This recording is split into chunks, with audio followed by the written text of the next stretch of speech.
what I know how to do in terms of making the world a better place is to build businesses that solve customer problems. And that's what keeps me and the companies I work with so focused on our customers, is why else do we get out of bed in the morning?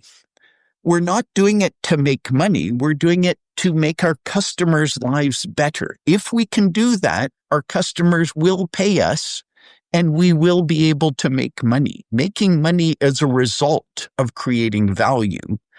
You don't go into business to make money. You go into business to create value. If you can do that, you will find opportunities to make money. Welcome back. This is From Startup to Grown Up. My name is Alyssa Cohn, and today I'm thrilled to welcome Bob Young to the podcast. Bob co-founded the iconic open source company Red Hat in 1993 with Mark Ewing. Part of our chat today is a fascinating history from this incredible time that paved the way for so many other founders to use open source as a basis for their companies. Bob is truly a pioneer. Bob describes how they came up with the business model for open source. Bob and I talk about how they took the free Linux operating system, hardened it, and turned it into a platform that companies could rely on. The code stayed open source, but Red Hat sold a subscription, predictable and turnkey updates, support, and the ability to make it work for enterprise companies and not just some hackers. That services model around open source gave the movement its first commercial footing and ultimately led IBM to buy the Raleigh-based company for $34 billion. Now, we start the conversation with Bob's personal struggle against distraction and information overload, something I'm sure you can all relate to. I know I can. And then dive into how betting on customer control instead of license fees built a company that reshaped the software industry. Bob also shared what he learned about culture, why he stepped aside once Red Hat got big, and how he's still chasing the next problem worth solving. No retirement for Bob Young. We also got personal and talked about what it was like for Bob to grow up as the dumbest guy in the room, as he called it, and how he turned that into a strength. Bob also shares the secret to a successful marriage. You're definitely going to want to hear all about that. This is a fascinating and super fun discussion, so please enjoy my great conversation with Bob Young, co-founder of Red Hat. Do you find, Bob, that you yourself are like fragmented by the internet? Because, you grew up in a time that was not fragmented by the internet. Yeah, I was actually just talking to colleagues downstairs in the business about a marketing tool that we want to add to our website to allow us to better serve our customers by showing them products that they might be more interested in than whatever the default product would be. And the kids I work with have grown up with the internet. So when they look at this thing, it's just blindingly obvious to them and they're jumping way ahead. And I'm having to slow them down and go, no, you have to explain the ABC to me before you can talk about the XYZ. And they look at me like, because I have had some success on the internet, that it's not that they think I'm stupid. They just don't understand why I don't understand what they're saying. Yeah. And it is very much an age-related thing.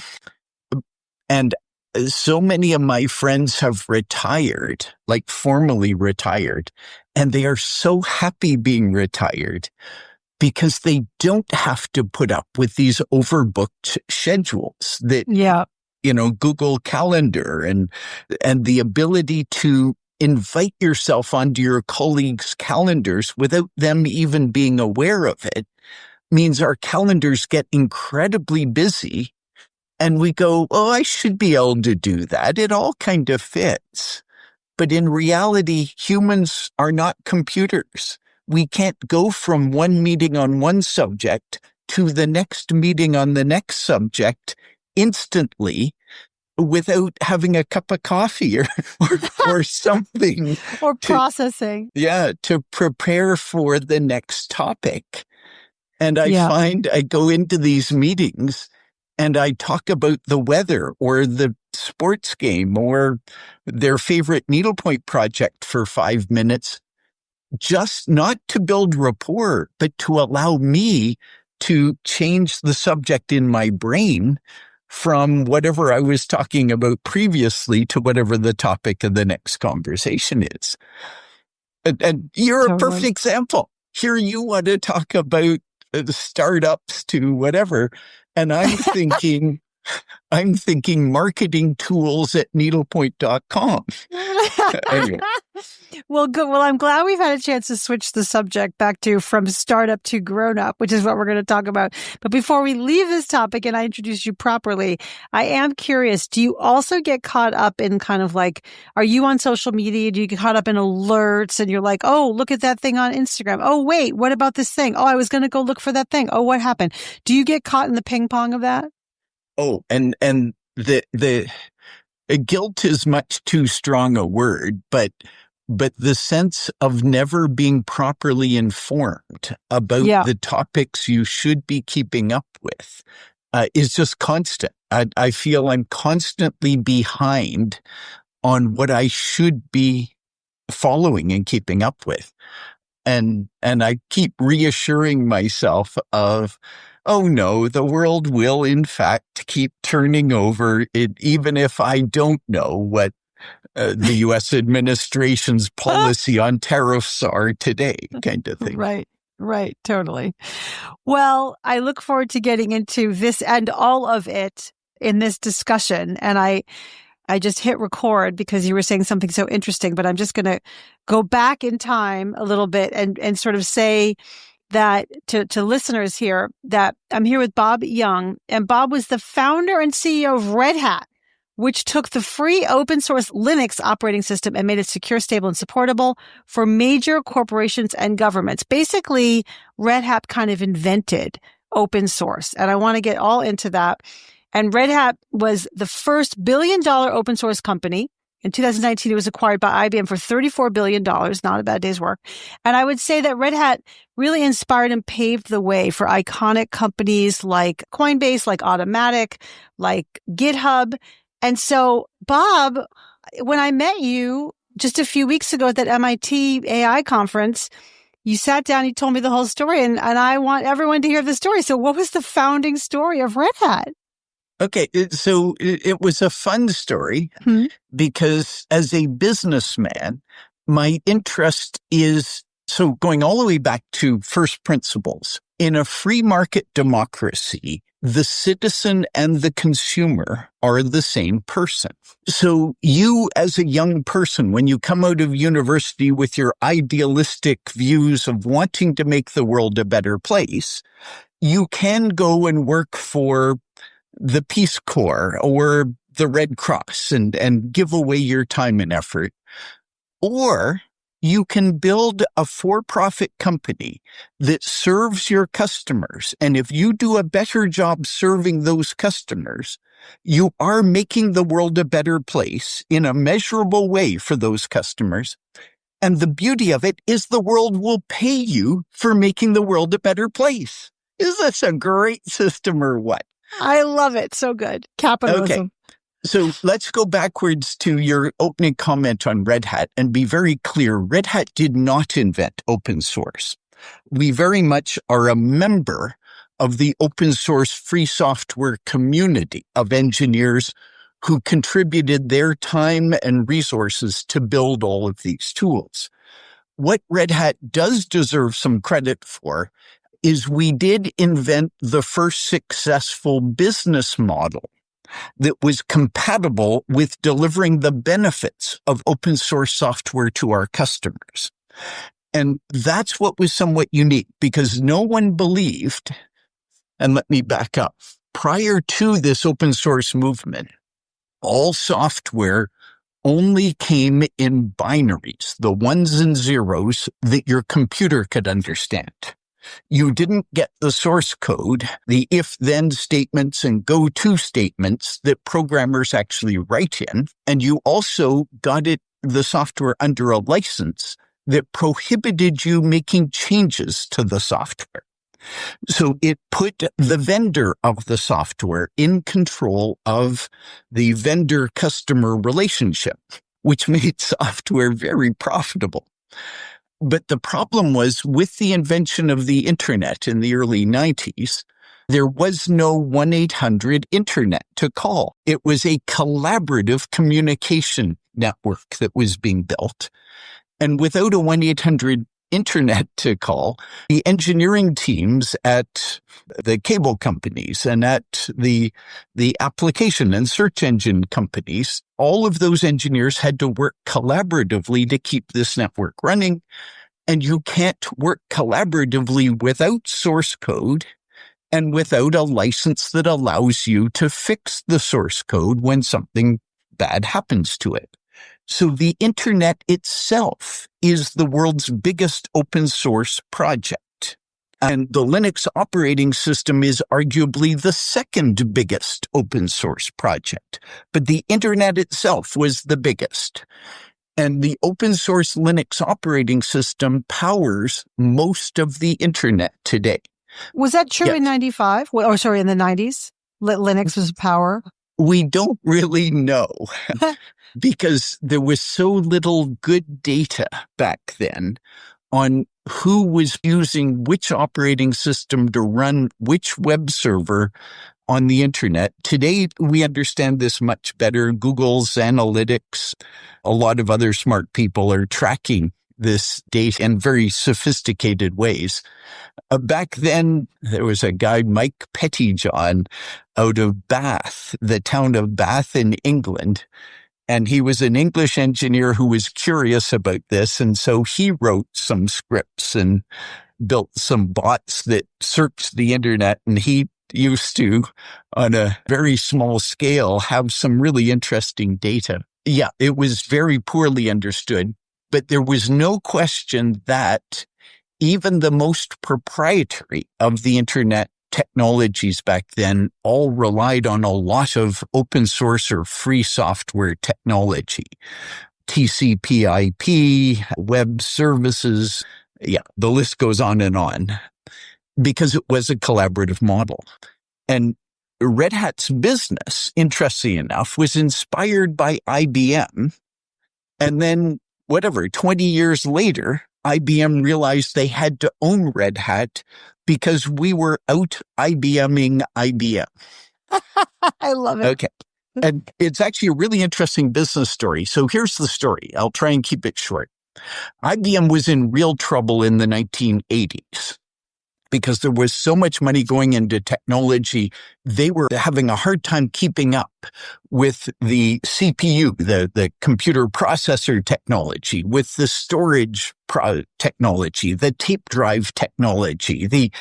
There was just so much technology, and they were one company. They were admittedly a very big one, but there was so much innovation happening outside of IBM, they were losing ground to not one person, but this industry of players. They were in real trouble. And Lou Gerstner, who had been a consumer products guy with, I can't remember, someone like Procter & Gamble, big career, very successful, was recruited to IBM to try and turn it around.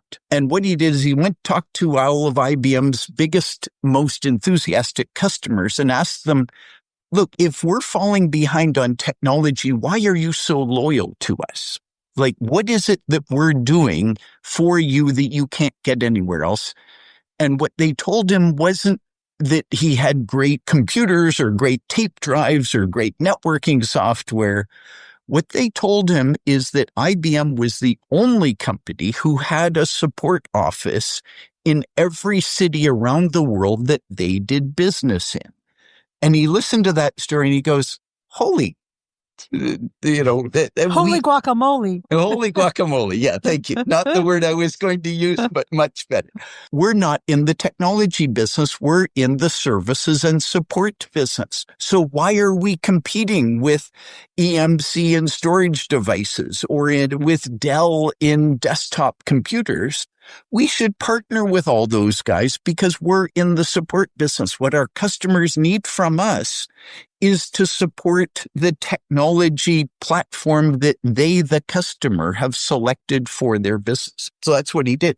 And he turned IBM around as a result of doing it.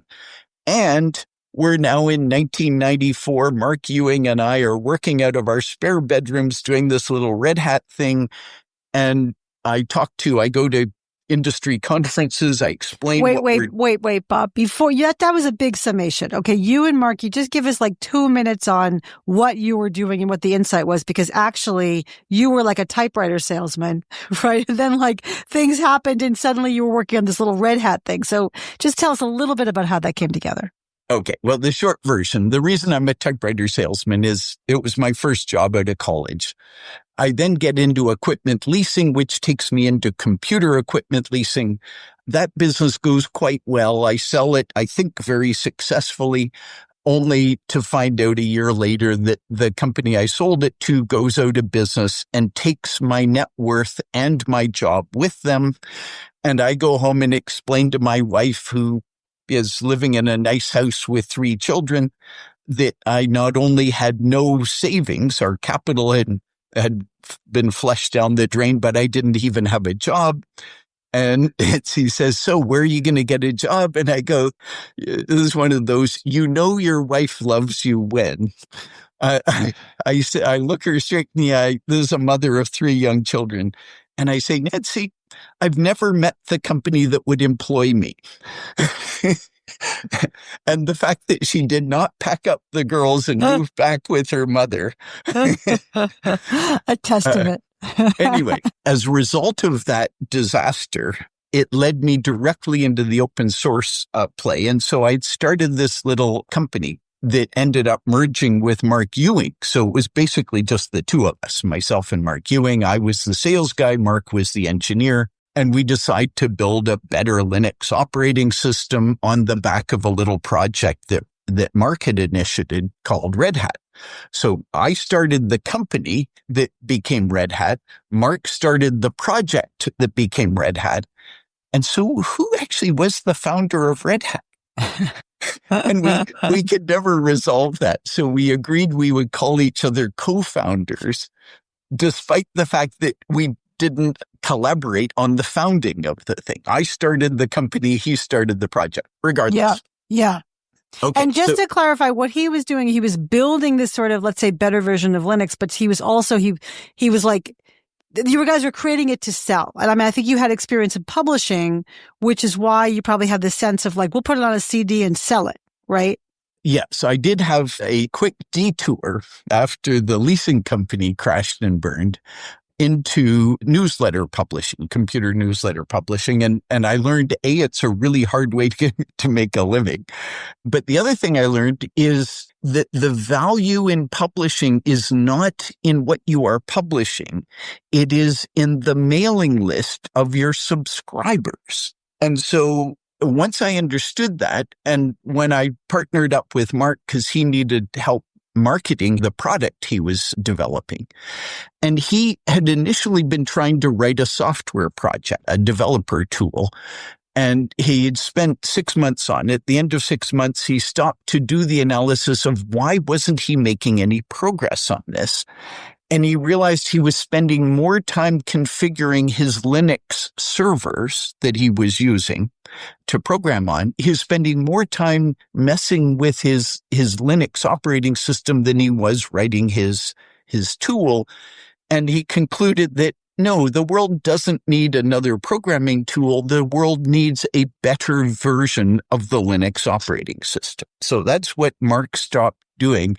And that was at pretty much the same time that he and I got to know each other. It's a long shaggy dog story how that happened, because when I was in the computer leasing business, one of the companies I called on, of course, was IBM in White Plains. And one of the people I was introduced to was a Mr. Ewing, who 5 years later turns out to be Mark Ewing's father. And I had met Mark completely independently over the internet as a result of publishing this computer newsletter. Anyway, so it's a small world. That's a small world.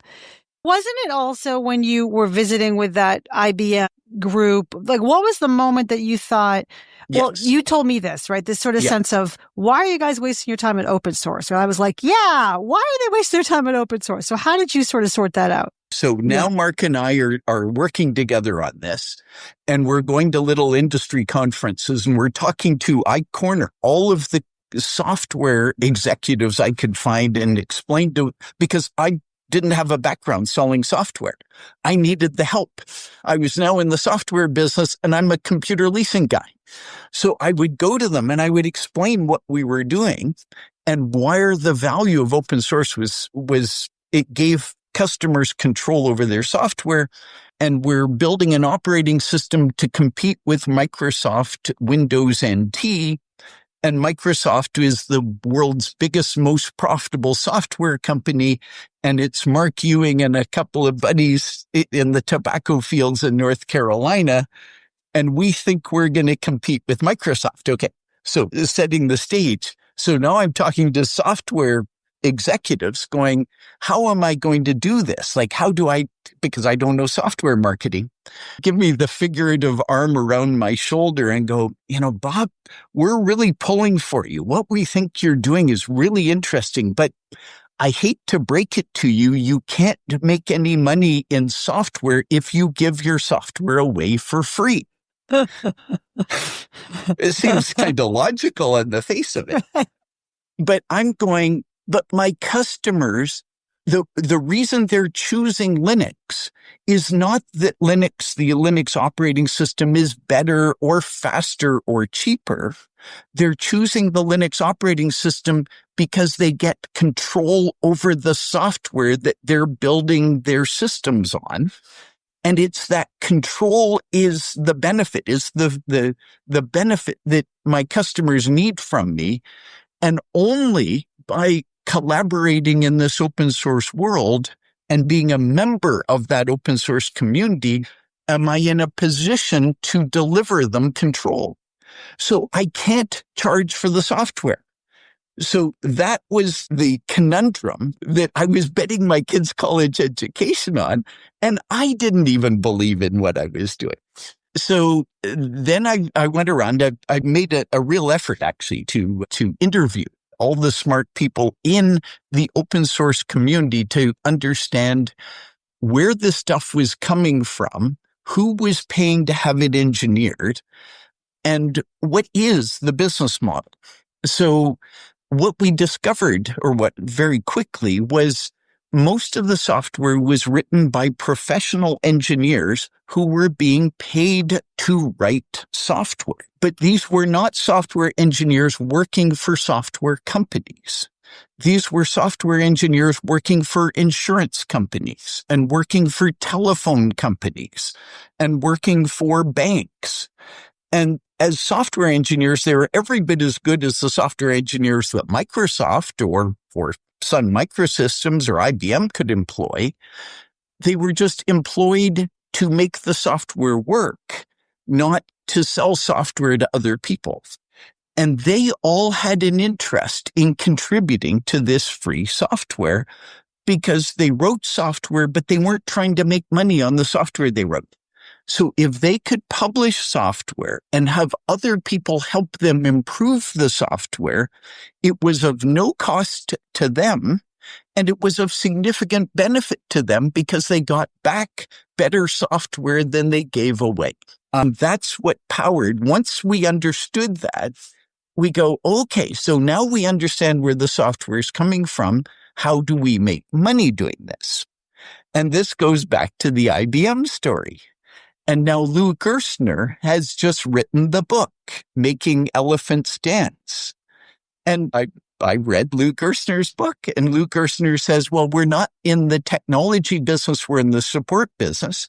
I had looked at Microsoft's financials, and I realized that while they were selling $44 billion worth of software, 1994, 95, they were also earning $4 billion worth of support on their operating systems. And I go, okay, so let's see. If we give our software away for free, we're walking away from the $44 billion market, but there's a $4 billion market in doing support. And we were doing all of $1 million a year worth of sales. I go, I think $4 billion is a big enough market to keep us going. Right. So that was our conclusion. And when we concluded that, we go back to the conversations we had with all the software executives that we couldn't make money in the software business. The question of, okay, well, if we do give our software away for free, we're clearly not in the software business the way that business had been defined. And it begged the question of what business are we in? And that was the right question. Totally. I mean, if I may say so, eureka, right? Eureka, here we are. But what I love about that is it's like you sort of it's like Linux is a thing. This guy, Mark, is kind of working on Linux and creating Linux.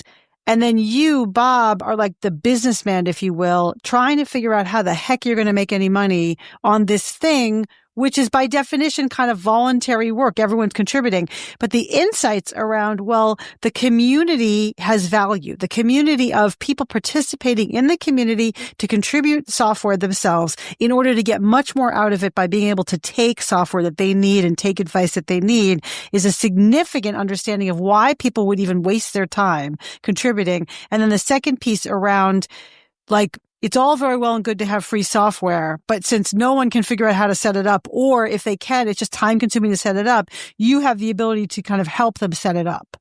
Yeah, it also went further than that, that the Linux operating system is based architecturally on the Unix operating system. And Unix came out of AT&T, the phone company in the early 70s. And AT&T had the problem of they're buying computers from everyone and they're having problems getting the computers to talk to each other. So they had a couple of their engineers, Carnahan and Ritchie, stop what they were doing and write an operating system that they could run on all these different computers. And that way they eliminated the lack of interoperability between all the operating systems. So the genius of Unix was they built a very modular operating system, a very small central kernel that controlled the operating system, and everything else were components around that kernel. And that's what Linus Torvalds and the Linux community adopted as their model. The downside to that model, however, is when we would package up, or if you were an engineer and you were trying to download Linux, there were literally 800 different packages that you needed to download to make your Linux operating system work. And our job at Red Hat and the other Linux distribution companies was to take those 800 packages and put them together and make them easy to install as a single product. But like all software, it gets updated. And if these 800 different projects were being updated, say on average once a year, that was 3 updates a day that you as a user had to deal with. And you as a programmer who was running your own Linux server, you might be willing to do that. Stop what you were doing every once a month and update the various 30 or 40 packages that needed updating. But if you were a corporation and now you discovered you had 100 or 1,000 servers connected to your networks all running Linux, all that needed to be updated, one of their packages needed to be updated literally every day. Why would you use Linux? Why wouldn't you just use Microsoft NT? But you needed the control that this open source Linux software gave you. So what actually happened is all these smart engineers working for these big companies would install Linux servers. A few years later, their MIS director would suddenly add up all the Linux servers connected to the internet. They'd realize they had 1,000, and they didn't have the budget to replace 1,000 servers. So now they're a little desperate. Now what do? We have all these servers that are out of control because some kid in our Milwaukee office set up this server, and that they would call us and they'd say, help. and And Red Hat's growth in the first 20 years was mostly handling inbound calls for help from these MIS directors who discovered they were running an awful lot of open source Linux servers on their networks. Oh, and they had to get their arms around it. Oh my God. I have to tell you, Bob, thank you so much. I never really understood what Unix was. I never really understood what the power and the importance of Linux was. And I certainly did not, until we spoke, understand how the heck you can make any money from open source. It's open source, right? So let me just say thank you. It's a very satisfying moment to understand all those dynamics. Is there any more? Because I want to talk also about your company, kind of how you grew Red Hat. But was there any more to say about kind of this background? You've got the gist of it. It was a fun period of time, though, particularly before we went public, because our customers wanted us to succeed so badly. They were fans of ours as much as they were customers of ours. And you could materially, I'm a business guy, but I'm really trying to make the world a better place. And I'm trying to find businesses where I can do that, where the world will pay me to make the world a better place. And that was the fun thing about Linux compared to my previous career in computer leasing. Was in computer leasing, we provided a great service and we provided better customer service than our competitors did. And we convinced ourselves we were making the world a better place, but only 10% better than our competitors were doing. It was a marginal improvement. At Red Hat, by empowering people to get the benefits of this open source ability to control the systems that you are building your organization around, whether your organization is a hospital system or a bank or a network company, you needed that benefit of freedom from your vendor. We weren't making the world a better place 10% better than what Microsoft or Sun Microsystems or IBM were doing at the time. We were making the world a better place 100% better, maybe 200% better than that proprietary model allowed. Here's a different story because you tempted fate by asking me an open-ended question. Here's the story of software. Software from the invention of the computer, pretty much late 1940s, Turing and the U.S. government's military work, and then, of course, early versions of IBM's involvement. But by 64, so all software, in that first 15-year period, all software was free because no one saw any value in it. And the computers needed more software. So everyone gave their software away and everyone assumed that there was no value in the software. The value was in the hardware. In 1964, IBM had come out with their 360 series, easily the best computer of its day, significantly the best. And IBM was also the best sales and marketing company. So they distanced themselves from all the other computer vendors, and they ended up with a dominant position in the market. And Thomas Watson Jr. had a eureka moment. This has never been written down anywhere, so I don't know the whole story. But he is credited with inventing the proprietary software by asking the question, why are we giving the software away for free? Because we're writing all this software that all our customers need to run our computers. If we stop giving them source code, if we give them just the binaries, and if we make them sign a license because they're already dependent on us for all this software, so we make them sign a license that says they will not mess with the software and they will trust us to give them the next version. By doing that, he invented the proprietary software business. And he invented it quite specifically in 1964 to improve the profitability at IBM. In his mind, he genuinely believed he was making the world a better place because with more money, IBM could build better software products for their customers. The only problem was he invented an evolutionary dead end. So if you think of this, the whole technology world as an ecosystem that evolves, and if you think of the dinosaurs as a evolutionary dead end, although the poor dinosaurs, turns out it was a meteor and not evolution that did them in. Anyway, in his case, he invented an evolutionary dead end because it ran counter to how free market democracies work. Free market democracies, for all we talk about competition and beating up on our competitors, that's not actually how it works. It works because we're all trying to serve the needs of our customers. And so, no, I don't care about my competitors. I care about my customers. And if I do a better job serving my customers than my competitors do serving theirs, I will put them out of business. But that's not my goal. I'm not trying to put them out of business. I'm trying to serve my customers better. And the story of proprietary software was a feudal system. And free market democracies evolved away from the feudal systems because feudal systems are not very economically efficient.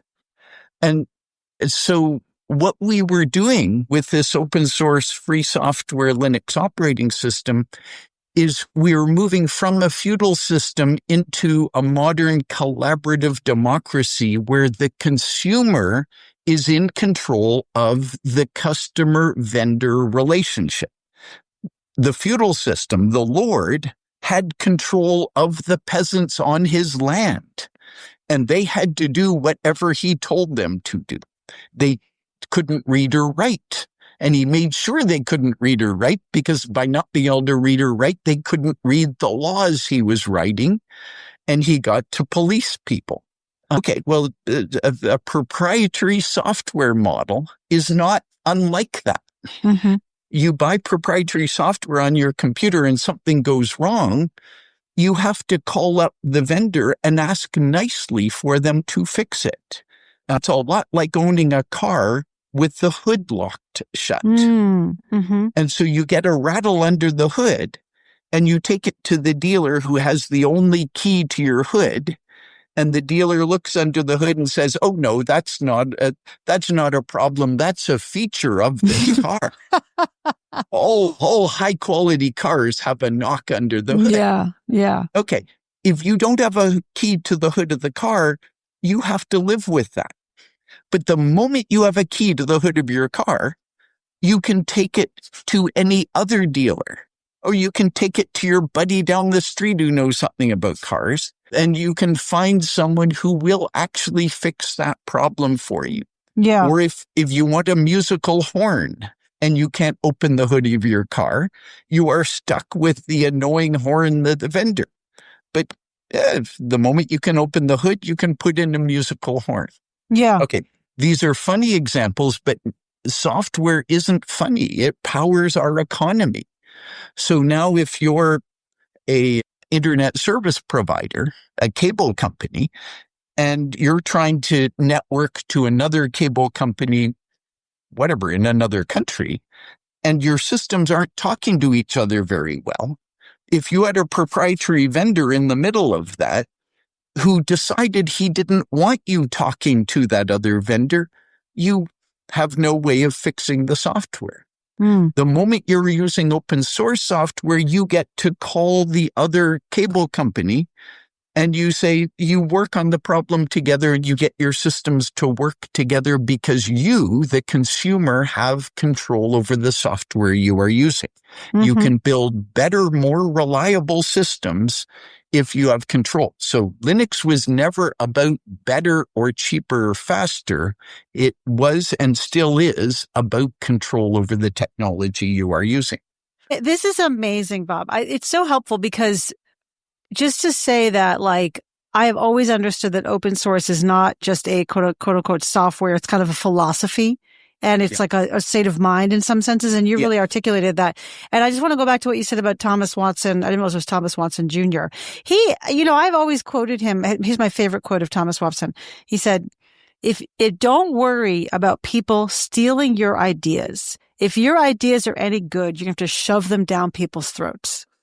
Yes. That's actually not, I've always believed in that as well. I'm a stupidly transparent human being. My colleagues are constantly reprimanding me for telling all of our company secrets in public to anyone who will ask. It's probably why I'm no longer at Red Hat and haven't been for, golly, almost 20 years now. Yeah. I'm not a big company person because I'm so transparent, but I absolutely buy that. Right. In part because I'm a sales guy and I understand people don't, the sales function is to communicate the value of the product you are selling. It's not the old plaid suited stereotype of making people buy something they didn't want. It's about helping them buy something they didn't understand before you explained it to them. And IBM was nothing in its heyday between Thomas Watson Sr. and Thomas Watson Jr. They were nothing if not a world-class sales organization. Yeah. Yeah. And I would just say, it's interesting. You could say that he invented what you said, like a dead end. A dead end. Evolutionary dead end. An evolutionary end. Maybe that's true, but also I would just say that a whole bunch of companies invested in a whole bunch of software and operating systems because they could make money, and that advanced the field of knowledge. Maybe ultimately was a dead end, but I think it also probably contributed to a whole bunch of actually innovation, including, I think the biggest closed source example we have is Apple. Yes, that's true. Albeit Apple uses a ton of open source software. Right, but they don't let their customers under the hood. No, that's right. Because they understand that most humans don't want to think about technology at all. Right. So, they just want to work out of the box, and that's their magic. Yeah. So what I'm talking about is I'm talking about that subset of humans who keep technology working for the rest of us. Right. And those are the people who have to have control over the use of the technology. And those people, the long-haired system administrators that work in your office and my office, who, wouldn't know a clean T-shirt when they met me, but who are orders of magnitude smarter than you and I are. Those are the people who I enjoyed working with, because going back to when I was a kid, I was one of the worst students that you've ever had on your show. And my father kept some of my transcripts, so I can prove that if you challenge me on it. And my shtick is, because I'm a sales guy, thanks to my Irish mother's gift of the gab, I made friends with the much smarter technology guys who understood the innovation behind the technology, but didn't have the skills to explain it to the world in a way that the world would understand. And being the dumbest guy in the room, I don't understand the technology until I dumb it down to a point where I can explain it in an elevator pitch. And once I can do that, then I can help them sell it. And shockingly enough, my customers, who are almost as dumb as I am, can understand what I'm selling them. Whereas my engineers, who are much smarter than I am, are incapable of dumbing down the story to the point that the average human being understands the value. Yeah. Incredible. Bob, this is fascinating. I do want to go back to Red Hat, because on the one hand, and I get it, like you were starting to sell it and distribute it and everyone was like, give it to us, we need it. But I read that you also racked up $50,000 in credit card debt as you were trying to make this work, rather than take in funding or, something, you had to fund this in some way. So first of all, tell us what that was like, and tell us what Nancy said about that. So it's a cute story. So I'm an early stage startup person. Like, that's my personality. It's also my training. So after Red Hat, I did not either stay at Red Hat and help run a $1 billion software company, or what became by the time IBM bought it, a $14 billion software company.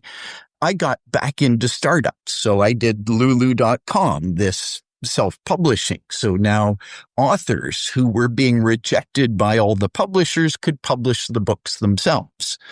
I'm I'm helping my wife with her needlepoint business at needlepoint.com. We are trying to explain to the world that we're not selling needlepoint canvases and threads. We're selling happiness to our audience of needlepoint stitchers. And it just makes me happy to come to work every day to sell needlepoint, which I know is making my customers' lives happier every day. And that's who I am. That's why it gets me out of bed in the morning. And that's why I'm not Michael Dell or Bill Gates, who invented great companies and then stayed with them and turned them into even greater companies. And good for them. That's just not who I am. Okay. So coming all the way back, the story of being an early stage entrepreneur is you sort of relax around the risks associated with early stage entrepreneurship. So when you do it the very first time, like anything else, jumping off a cliff the first time is incredibly scary. As long as you don't kill yourself, it's much less scary the second time you jump off the cliff. Okay. So Red Hat was, golly, I guess my third startup by the time I did Red Hat. And so I was doing whatever was necessary. So I didn't think of these at the time as particularly adventurous but the story was no one would invest in us. We are gaining reasonable sort of traction in the technology world. We had venture capitalists call us up and say, hey, we're in the business. You guys are doing well. You have a following. I've talked to sysadmins who tell me I really should talk to you guys and that Linux is the next big thing and you guys are the leaders in that space. And so I would explain to them our business model. And they say, well, can you explain your IP model? I go, oh, that's the beauty of what we're doing. Every night, our engineers, Mark uploads all his source code to a public server and you can download it for free. We don't even need locks on our door. We frequently forget to lock the front door, much less worry about burglar alarms and key codes. Anyway, the VCs would, as you might expect, end the phone call with, wow, that's fascinating, Bob, but don't call us, we'll call you. Okay. And as a result of no one thinking this thing was investable, we had to scramble for money between releases of Red Hat because our sales would spike whenever we had a big new release, and then they'd trail off, and then we'd have a big new release and they'd spike again. We were in one of these income gaps and didn't know where I was going to find the money to pay the bills until I realized that, unlike myself, I married a very smart woman who was incredibly well organized, and she would balance her checkbook every month, and I didn't know where my checkbook was, is the comparison. Opposites attract, I guess. And so this was in the mid-90s when the banks were flooding everyone with credit card offers. And Nancy kept getting new credit card offers with a guaranteed minimum of $5,000. So I would sign up the credit card. I would use that $5,000 to pay off the balance of the other 3 credit cards. And I got up to about $50,000 worth of credit card debt before Red Hat had another big release. We had a spike of revenue and I was able to pay off. To pay it off. Did Nancy know you were doing this with her credit? Yes. And I don't know how she does it, but Nancy has an ability to tune out things she doesn't want to know about. So she knew with it, but didn't really know. She knew, but she didn't want to know. And like, I'm going to look away from that train wreck. And at the end of the day, the key feature of our marriage, Nancy and I, is our infinite trust in each other. And again, your wife loves you when she lets you run up credit cards in her name to keep your little software company running. But I was very transparent with her with what we were doing, why we were doing it, why I needed another $5,000. So I didn't do it behind her back. I absolutely ruined her credit in front of her. And so, well, I want to go back to that point about the secret of your marriage. So like absolute trust in each other. And obviously you weren't going, as you said, you weren't going behind her back. You sort of did it up front, and she trusted you that this business would turn into something, or trusted that you'd figure it out because you had a history of that? Or what was, I mean, no offense, but why'd she trust you? You would have to ask Nancy those questions. I'm not going to put words in her mouth other than, all I can put it down to is blind faith. She had seen me operate by then. This was early 90s, so we had been married for a decade by then. We had 3 kids together, so we're pretty committed to each other and to our family. Both of us are just instinctively family-oriented people. So the trust we have in each other is deep and unwavering, and has been from day one. I'll tell one story out of school that Nancy won't forgive me for, so I hope she doesn't watch this. But we used to, and we will still fight. So the fact that we trust each other with our lives doesn't stop us from fighting like the old Honeymooners show. Jackie Gleason threatening to his wife at every second episode. But then we're having one of these fights very early on in our marriage. And Nancy was very unhappy with me for whatever I had done. I don't remember the cause of the fight.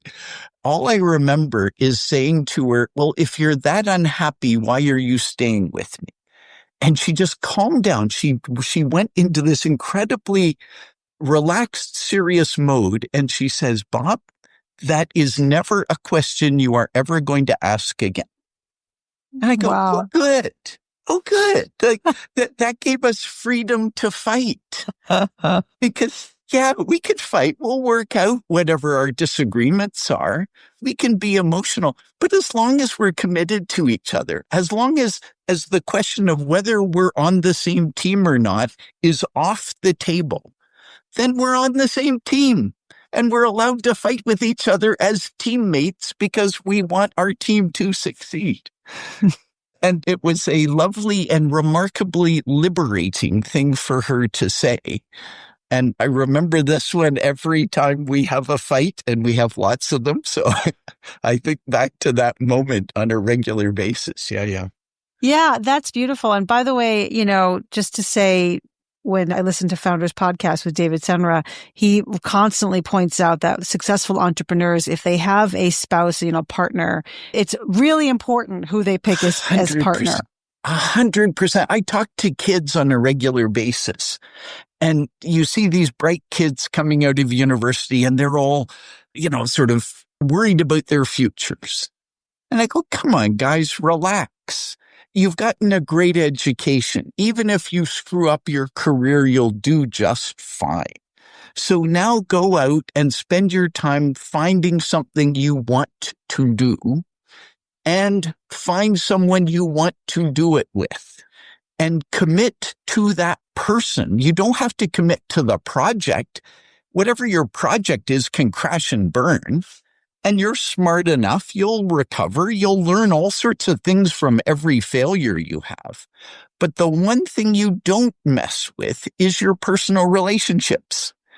When you find your spouse, you commit to your spouse, and you put that in a box, and now you're building your future together. It's not your future versus her future or his future. It's your future together.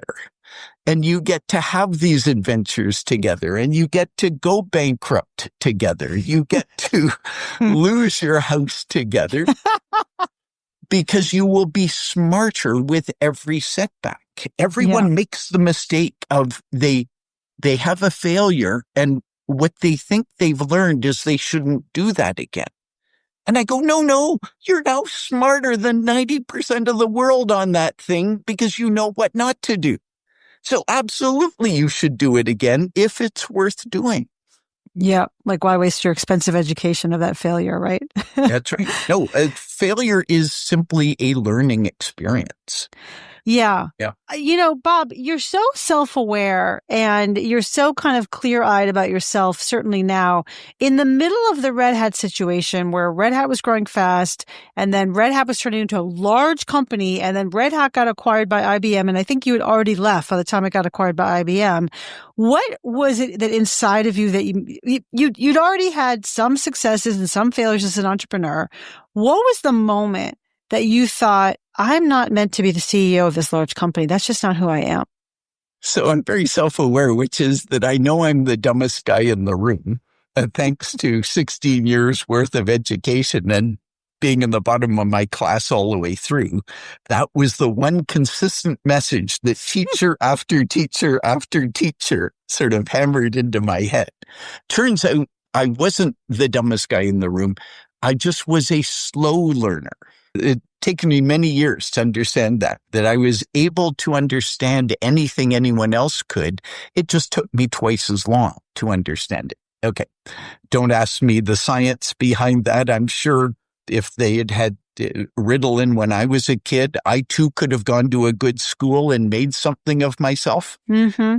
Unfortunately, you just founded Red Hat, but okay, keep going. Yeah. But, poor Bob. but what I did, the thing I did best of all my accomplishments was I chose my parents really well. Mm. And I had lovely parents who were supportive of their idiot children, no matter how badly we did. And that made a huge difference for us. Was that painful as you were growing up to have all your teachers like, this was in the days before we had diagnoses and before we had Ritalin. Yeah. And I guess I'm curious, was it painful? And what was your parents' reaction to sort of your just poor school performance? No. So the more I listened to people whine about how terrible their life was or how terrible their friends' lives were, all of our lives are terrible. You can either focus on the negatives, all the problems your parents had, all the bad advice they gave you, all the lectures, all the rules they came up with that were pointless. Or you can celebrate them for all the things they did do for you and all the good advice they gave you. And I'm one of these people. I was born under an optimistic star somewhere. And I find it easy to see the good in both people, but in my own situation. But was my childhood painful? Yes. And everyone else's childhood is painful. Was my childhood more painful than other people's? And the answer is no. I had a lovely childhood, in part because I had lovely parents and in part because I was born with this genetic, I think of it as my superpower. We all have a superpower. It takes us a while to learn it. Mine is I can sleep. So Nancy and I can be as worried as can be about some mutual problem. We'll both go to bed worried about it. In the morning, we'll wake up. Nancy will turn to me and go, "What are you going to do about that terrible thing?" And I go, "What terrible thing?" Because I can sleep. The old Annie song, the musical song, always comes to mind. If you can sleep, if you can go to bed and get your 7 or 8 hours of sleep reliably, even if you're worried, the sun does come out tomorrow. And if you can't sleep, you wake up with the worries you went to bed with. And I think if there's one thing that keeps Nancy and I together from Nancy's perspective, it's being married to someone who doesn't obsess about the problems that we're dealing with is the only pleasure she gets, because mostly I'm a burden in her well-organized life. But she does enjoy the fact that I cannot stay mad at her. I cannot stay depressed about a problem because I can sleep. So at Red Hat, no, it was blindingly obvious to me. Red Hat was this just wonderful experience where even the mistakes we made worked out in our favor. It was like following stars in the sky. It was really a pretty magical period for a guy who loves doing startups, and I've done others since then. And none of them have been as magical as the Red Hat one was. And so shortly after we went public, we bought a related company in our industry. And suddenly we had gone public. We were now 400 people doing $40 million a year worth of business. And I had never worked for a company of 400 people, much less managed one. And I was at the board meeting. And in our board meeting, we had a governance guy come in and tell us how to run the board properly. And he did the analysis of our board composition, who should be on our board. And he acknowledged that under Sarbanes-Oxley world, our board was non-conforming. And when we dug into why we were non-conforming, it's because our CEO was unqualified as a director of a public company. And I go, really? Sarbanes-Oxley? The guy who starts the business in his sewing closet and is the CEO through the public offering is not qualified to serve on the board of directors of the public company. And that's literally Sarbanes had forgotten to actually look at real companies when they came up with their rules. Incredible. Okay. And apparently it wasn't that painful. All I had to do was to go to Atlanta and take a 4-week, governance course. Class. Yeah. Mm-hmm. And I go, I would rather have pins in my eyes than to go. Oh, no. Back to school, Bob. No. You're like, no, I'm not going back to school. Yeah. And so thanks to that conversation and many others, I go, no, I don't want to spend my time in some corporate office at a distance from my customers and from my team members. I would rather get back to doing what I love to do, which is to, rent 1,000 square feet in some empty office building, hire a couple of smart people, and figure out how to solve a customer problem. And that's what I've been doing at Lulu and Needlepoint and the Hamilton Tiger Cats and the Forge FC up in Canada, a whole bunch of fun projects. Yeah, I know. You've been very active since leaving Red Hat. But I have to ask you, first of all, you just said that things at Red Hat were magical, that really like the stars led you one thing after another. And that's lovely. And also you clearly, as you said, were born under a star yourself. You've got a very sunny disposition. But were there any downs in your process of building Red Hat? Or, every journey, every entrepreneur has ups and downs. Were there any moments of like, oh my gosh, holy guacamole, we're not going to get out of this? Nope. At least, okay. But at least that I can remember. Uh-huh. Okay. But again, being an upbeat person who can sleep, there probably were days like that. I just don't remember them.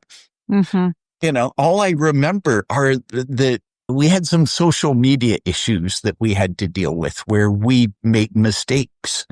And so the whole community started beating on us for being stupid. And so we just reacted like people, and we go, hold on, really? Did we actually screw up that badly? And people would explain how we screwed up, and we go, okay, that's a really good point. Okay, so we won't do that. We'll do this instead.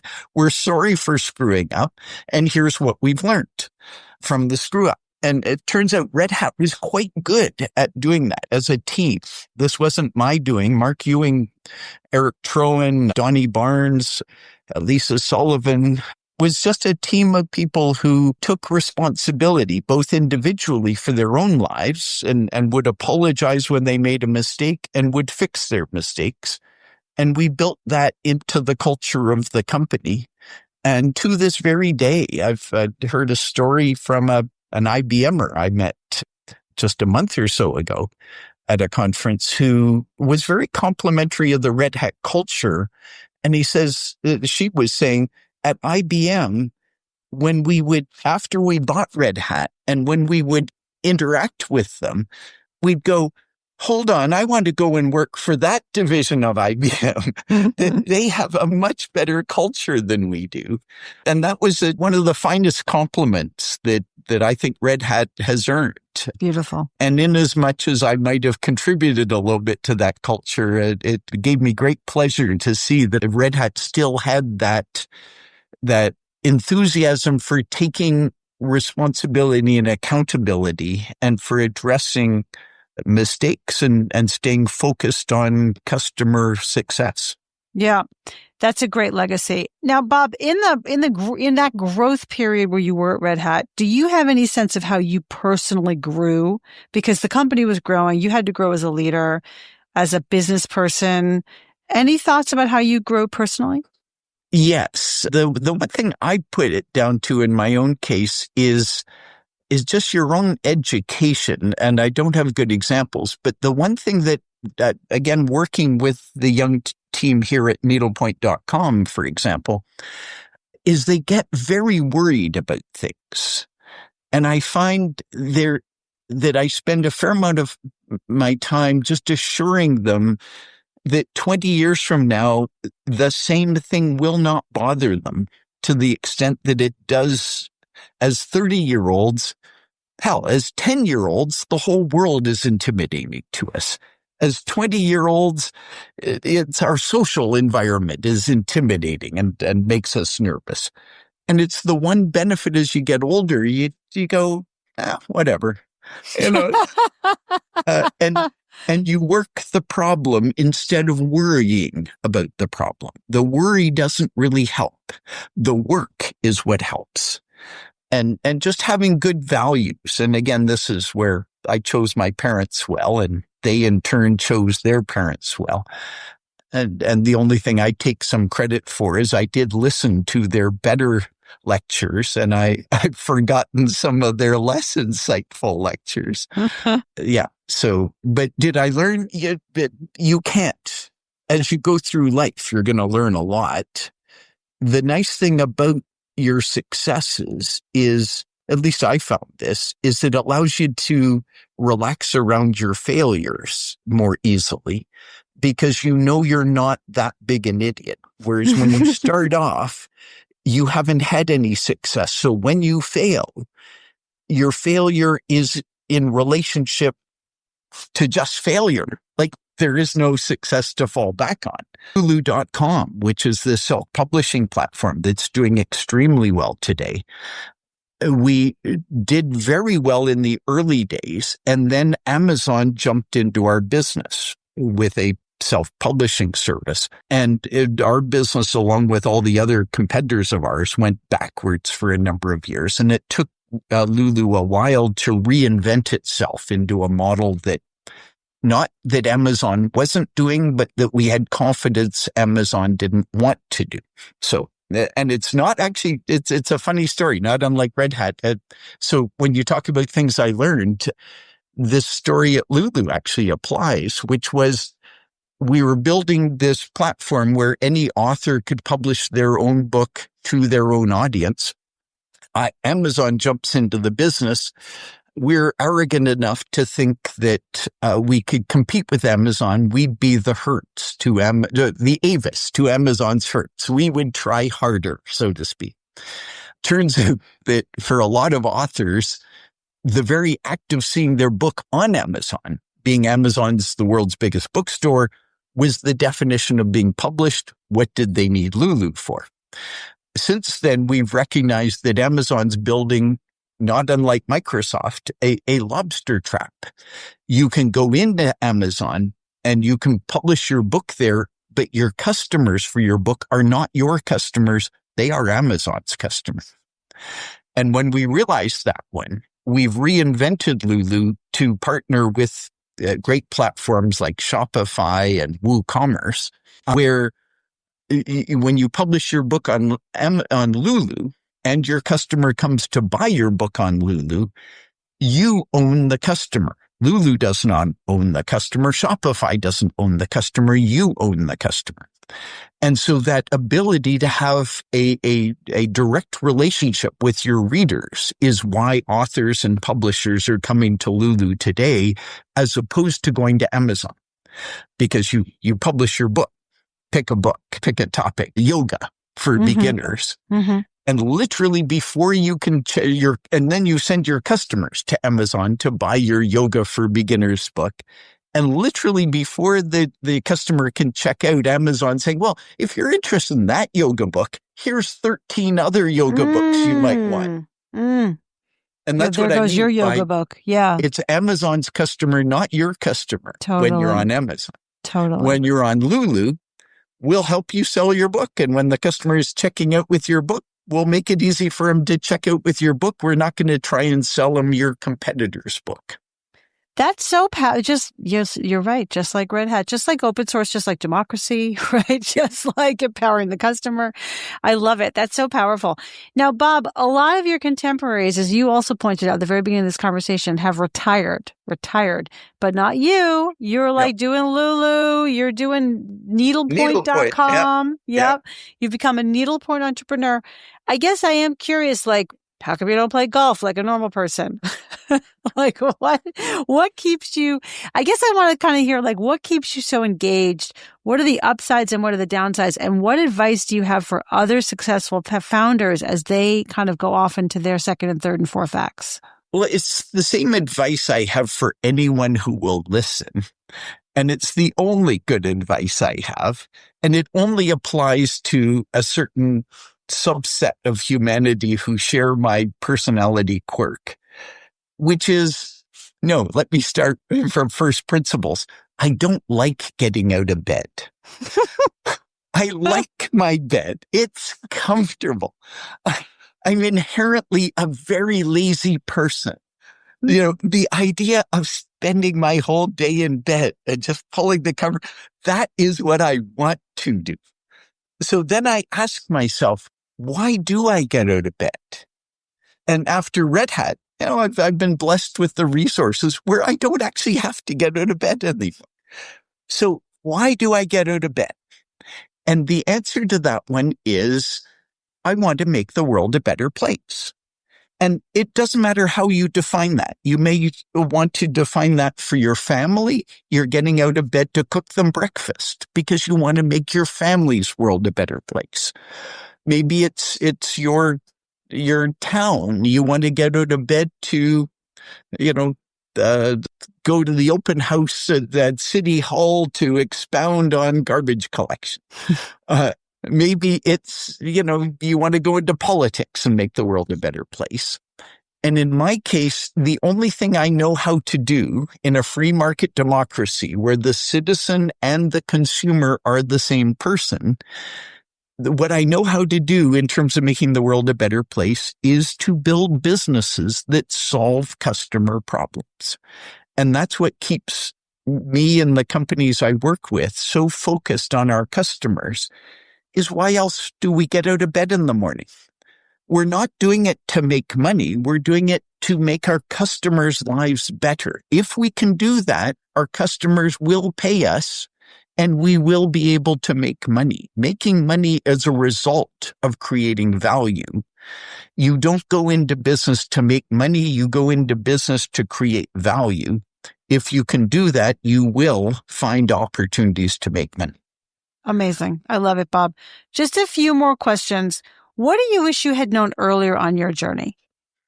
Oh, this one haunts me to this day. And, I sent you the note this morning because I was supposed to send Elise a headshot and I haven't sent you the headshot and I have to send you a bio and I wished I had listened to the people who attempted to teach me the importance of discipline and organization. My lack of discipline and my lack of organization has been the bane of my existence. And I keep dropping the ball on people that I promise things for. And had I been better organized, things would have moved faster. And so I beat myself up on that topic regularly. My coping mechanism, however, because I've been aware of this my whole life, is to surround myself with people who are highly organized. And they, in turn, like having me around, at least I think so, because I free them from the drudgery of keeping things organized all the time. And I get them to look up and to recognize why they are organizing as well as they are. And so inadvertently, when I work with accountants and these sort of, I go, look, I love you guys because my life doesn't work without you. And in turn, they enjoy hanging out with me because their lives are so much more exciting than if they worked for someone who was also head down at keeping keeping the numbers organized instead of looking up and saying, why are we doing what we are trying to do? Who are our customer and how does our customer benefit from all this work we're doing? I love it. Last question. What advice do you have for other founders as they embark on their own journeys to grow into leaders? Stay close to your customer. And by that, you're not doing what your customer asks you to do. You're not paying attention to your customer's wants. You have to do the hard work of understanding your customer's needs. If you serve your customer's wants, what they ask you for, and you do not serve their needs, your customer will not be loyal. If you ignore everything they ask you for, but you actually solve their need, they will be incredibly loyal. And I don't have a good example because I don't know who your audience is and what they're listening to, but think of your children, and your children will come up to you and go, Daddy, Daddy, I need an ice cream cone. And you go, no, dear, you want an ice cream cone, you need spinach. And shockingly enough, 20 years later, your daughters come to you and they thank you for making them eat their spinach and teaching them the value of good nutrition. And they're thanking you because you address their needs, not their wants. Well, Bob, on behalf of all of my listeners and your daughters, thank you for the wisdom. It was so great talking to you. And I just know people are really going to enjoy this and this history lesson you've given us and also this really practical wisdom. So thanks for being here today. It's such a great pleasure. And I will get you the headshot and the bio shortly. Oh, don't worry. We're going to follow up. Okay. Thank you, Bob. Thanks. Thanks for listening to From Startup to Grown Up. If you like what you heard, give it a review on Apple Podcasts so other people can find it. And if you know of a founder or someone else who is meant to be on this podcast, drop me a line through my website, alyssacohn.com.